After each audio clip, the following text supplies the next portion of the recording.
Pourquoi il y a si peu de femmes productrices? La première raison, c'est peut-être l'héritage du corps de la femme qui est habituellement mis en avant.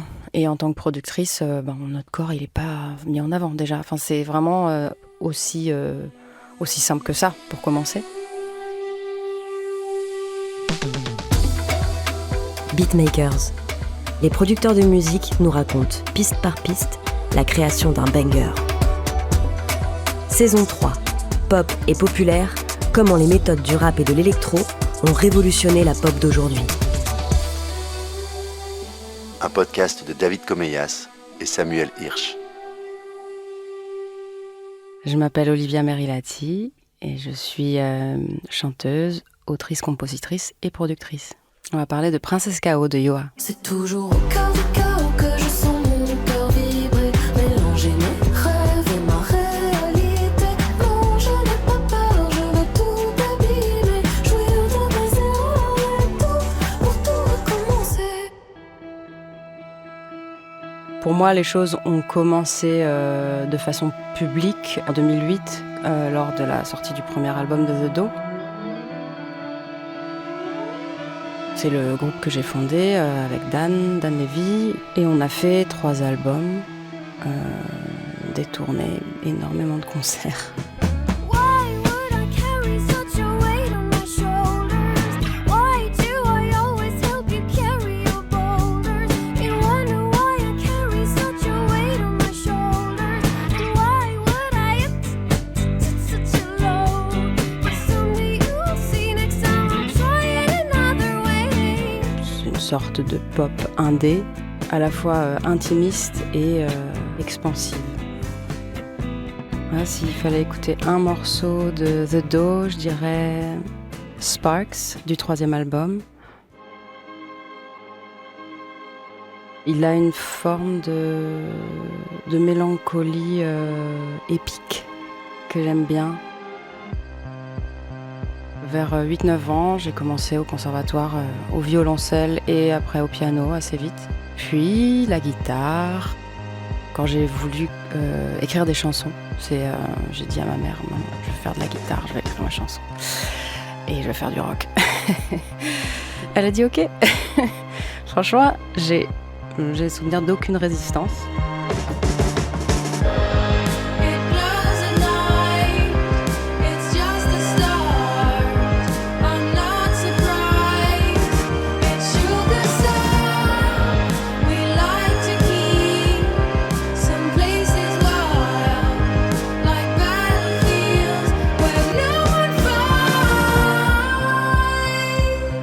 Les machines, c'est venu quand même assez tard.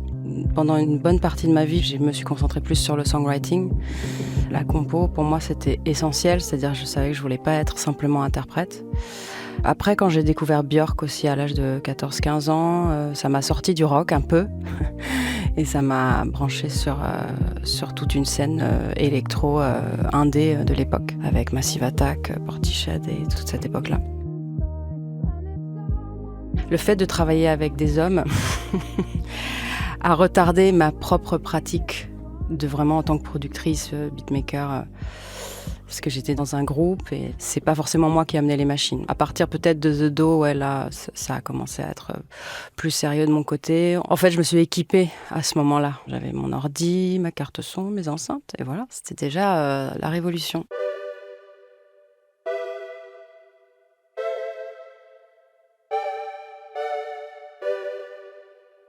Yoa, on s'est rencontrés une résidence d'écriture Universal Publishing qui s'appelle She is the Music, qui est une initiative d'Alicia Keys pour rassembler les femmes artistes, femmes productrices, femmes beatmakers, qu'on se retrouve, qu'on ait des moments privilégiés.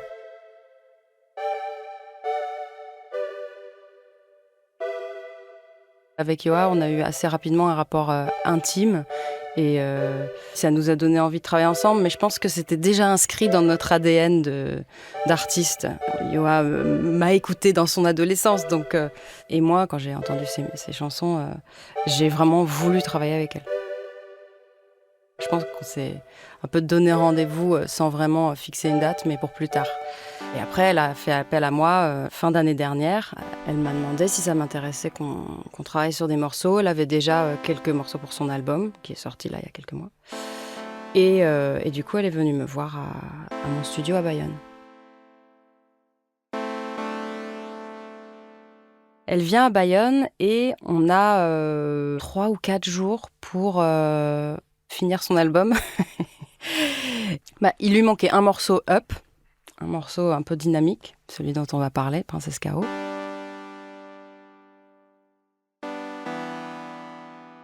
Elle a amorcé une grille sur un clavier Prophète, le Rêve 2 que j'ai au studio.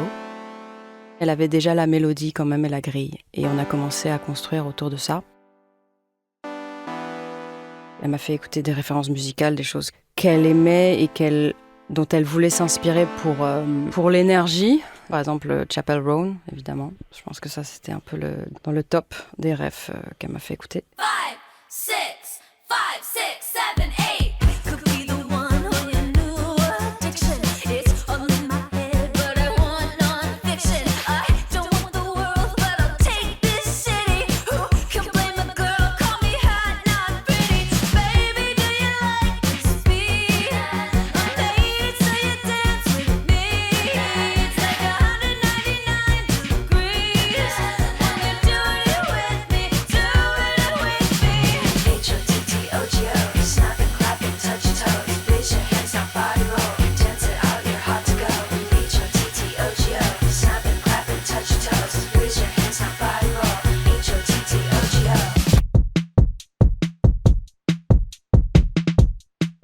J'ai pas mal programmé la batterie, la rythmique. Il y a un côté un peu pin-up comme ça. Fallait que ça accompagne un mouvement aussi, d'épaule un peu. Mais en même temps, il est badass. Alors moi, j'ai aussi toujours l'influence Le Tigre, Bikini Kill, donc c'est toujours là. Et je pense que peut-être ma façon de faire les rythmiques est très proche de cette école-là, ouais. On the morning of June 14, 1968, a group of hippies fled into the mountains of Colorado. C'est assez nerveux, pas forcément une accumulation d'éléments, mais en tout cas que les éléments, par exemple la snare, j'aime bien qu'elle soit bien nerveuse, qu'elle claque, qu'il y ait les claps en même temps. Déjà, je précise quand même que c'est vrai que les rythmiques, je les sature beaucoup. Je les sature volontairement parce que je crois que j'aime la musique très, très harmonique pour créer un contraste. Encore une fois, c'est cool d'avoir une rythmique un peu plus dure. Ouais, il faut que ce soit un peu sale, c'est vrai. Je pense que c'est un truc que j'ai toujours fait.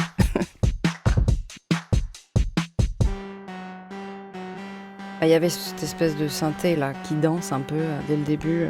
Il y a pas mal d'époques qui se croisent aussi. Après, je sais pas pourquoi, je pense à LCD Sound System aussi, à leur façon d'utiliser certains leads de synthé en même temps que la voix. Il donne une couleur un peu 80 que j'aimais bien et qu'on aimait toutes les deux. Un peu brut, il est assez fort, donc il fallait qu'il y ait un parti pris. C'est toujours au chaos que je sens mon cœur vibrer, mélanger mes rêves et ma réalité. Non, je n'ai pas peur, je vais tout abîmer, jouir de mes erreurs et tout recommencer. Me perdre, je ne peux l'éviter. En fait, je pense quand même que le refrain, ça envoie tout de suite vers de la vitesse, prendre le train en route, quoi.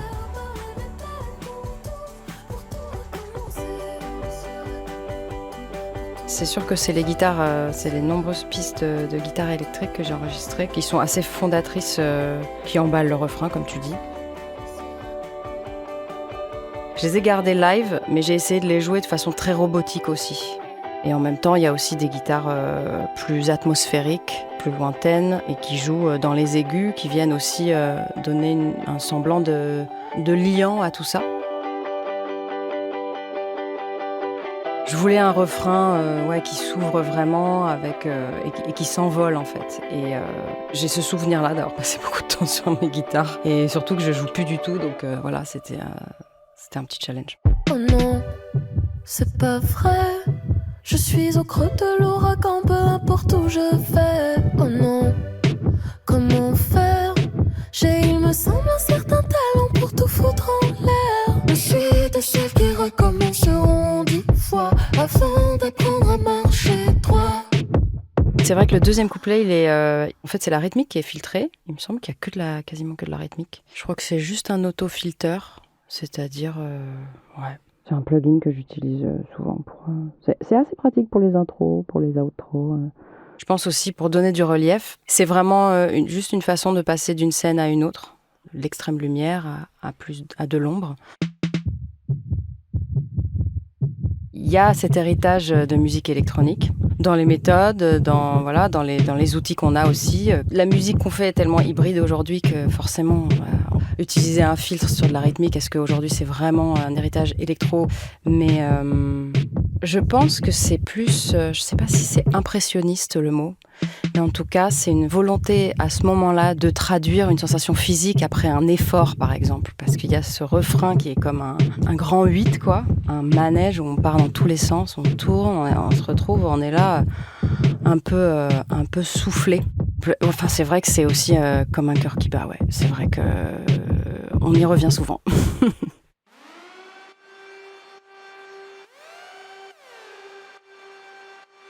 Les sirènes, en général, dans un morceau, c'est toujours bien.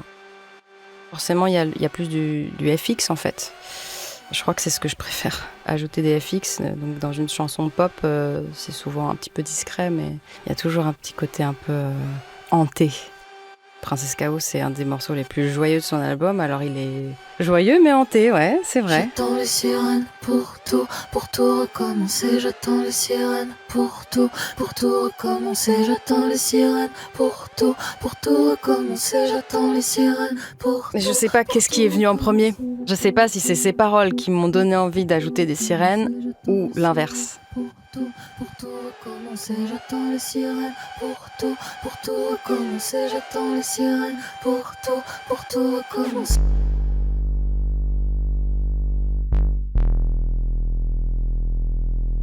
Il y a la basse très ronde, très sub.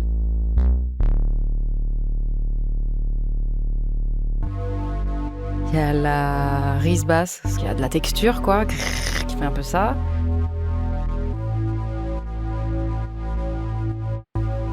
Et une autre basse qui fait juste les attaques.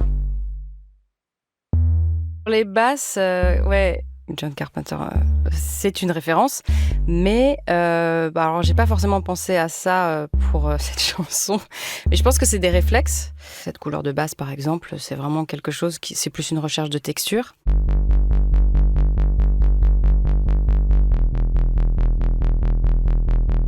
Oh non, c'est pas vrai. J'ai un peu trop laissé parler la petite voix dans ma tête. Oh non, encore elle. C'est difficile de pas l'écouter quand elle te répète. C'est moi qui ai enregistré la voix, ouais. Et j'ai fait la prod de la voix aussi, ouais. La voix d'Yoa, elle se pose très naturellement, donc il n'y avait pas grand-chose à traiter. Après, on a enregistré pas mal de chœurs. Tu es de celles qui n'avancent pas au bon endroit, de celles qui trébuchent à chaque pas. Sur les couplets, je crois qu'elle est très très très neutre. Après, sur les refrains, c'est doublé, mais c'est assez simple. C'est toujours au cœur du chaos que je sens mon cœur vibrer, mélanger mes rêves et ma réalité. Non, je n'ai pas peur, je vais tout abîmer, jouir de mes erreurs et tout recommencer. Je pense qu'il y a quand même eu de l'autotune, pas forcément pour corriger, mais pour avoir cette couleur urbaine. C'est pas encore has-been, quoi. C'est ça que je veux dire, parce qu'il y a des effets qui passent, quoi. Mais je trouve que, en tout cas, utiliser pas pour corriger, mais comme juste une couleur. Je trouve ça toujours cool. La raison principale, c'est que tout ce qu'on met autour, si c'est digital, c'est tellement juste qu'une voix naturelle, non traitée, du coup, elle semblera fausse, toute seule, au milieu d'un océan de trop de justesse, trop parfait, en fait. Donc, du coup, il faut...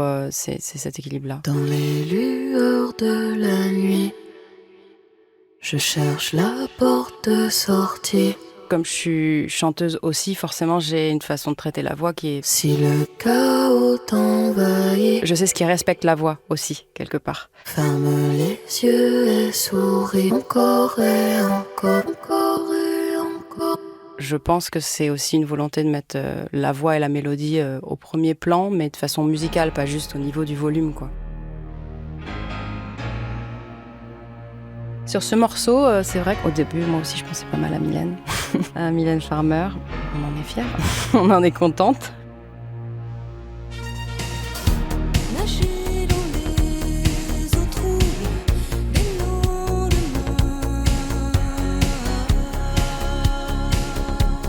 Attendre ici. En tout cas, Yoa, elle m'a impressionnée plein de fois pendant cette session de studio, et notamment sur un morceau où elle enregistrait d'une traite la voix témoin. Ça m'a tellement émue, j'en ai chialé, j'avoue.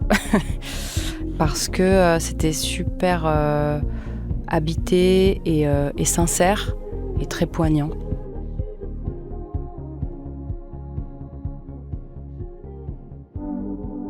Sur Instagram. J'ai dit merci de renouveler la pop comme tu le fais. Effectivement, c'est vraiment ce que je pense. Je pense qu'elle renouvelle la pop avec certains codes urbains qui sont de sa génération aussi, avec une liberté de langue aussi, liberté d'écriture dans les mots qu'elle emploie, cette espèce de façon très brute et sans filtre en fait de s'exprimer.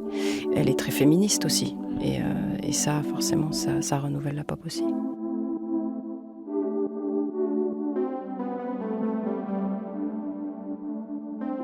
Notre rapport en studio, il était peut-être grande sœur, mais peut-être familial en tout cas. Il y avait quelque chose de très familier.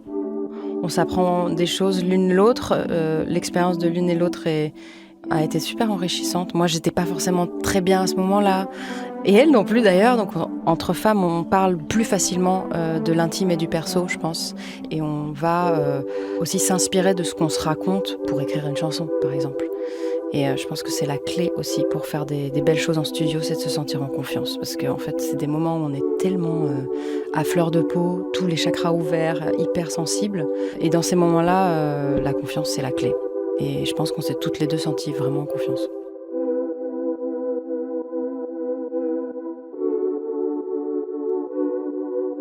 J'ai vu en Yoa quelqu'un qui n'avait pas peur de s'assumer, Et toutes les artistes dans le milieu de la musique se connectent d'une façon très particulière parce qu'il y a des expériences communes. De se retrouver surtout avec la plupart du temps avec des hommes dans des studios fermés où il y a une emprise possible. Donc on s'est aussi beaucoup confié et on a beaucoup parlé en fait. Pourquoi il y a si peu de femmes productrices La première raison, c'est peut-être l'héritage de la femme, du corps de la femme, qui est habituellement mis en avant. Et en tant que productrice, notre corps, il n'est pas mis en avant déjà. Enfin, c'est vraiment aussi simple que ça, pour commencer. Si je suis productrice aujourd'hui, c'était pas forcément ce que je voulais faire le plus. Moi, ce que j'aime le plus, c'est écrire des chansons. Après, aujourd'hui, le fait de produire, ça fait partie d'un processus de composition, donc en fait, ça me va très bien. C'est important aussi d'avoir des modèles. Je me suis rendu compte à un moment qu'il fallait que j'accepte ce rôle et que je commence à l'incarner parce qu'en fait, il y a tellement peu de femmes dans les studios qu'il faut bien y aller. C'était pas forcément le plus naturel pour moi, mais peut-être parce que justement, moi, j'en ai pas eu des modèles.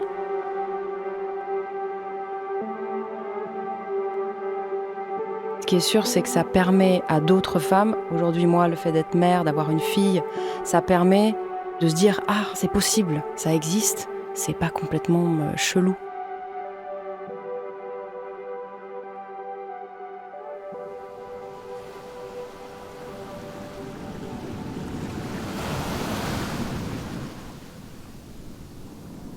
Dans la vie de tous les jours, mon bruit préféré, celui qui me vient, c'est le vrombissement de l'océan, parce que je vis près de l'océan et j'avoue que je ne m'en lasse pas. L'océan est assez agité quand même à Biarritz. En fait, c'est un son assez grave, assez profond. Et c'est une sorte de grondement rassurant et enveloppant. C'est un câlin, on peut dire ça comme ça. Un câlin de l'élément eau.